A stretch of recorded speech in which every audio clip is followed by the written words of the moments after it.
ইরানের লিডারশিপ কাউন্সিলের অন্তর্বর্তী নেতৃত্ব পরিষদে আইনজ্ঞ সদস্য হিসেবে নিয়োগ পেয়েছেন Ali Reza Arafi.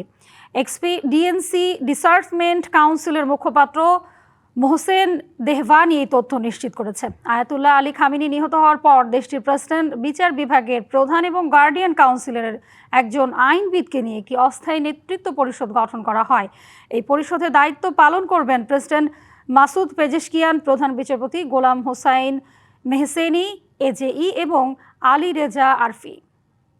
Saint Martin সংলগ্ন বঙ্গোপসাগর এলাকা থেকে মালয়েশিয়ার পাচারের উদ্দেশ্যে নিয়ে যাওয়া 153 নারী, পুরুষ ও শিশুকে উদ্ধার করেছে কোস্টগার্ড।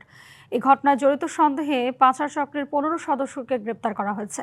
গোয়েন্দা তথ্যের ভিত্তিতে মধ্যরাত 3টার দিকে অপারেশন সমুদ্র প্রহরা এই নিয়োজিত কোস্টগার্ড জাহাজ কামরুজ্জামান বিশেষ অভিযান চালায়। এ সময় সন্দেহভাজন বোটকে থামার সংকেত দেওয়া হলে নির্দেশ অমান্য করে পালানোর চেষ্টা করে।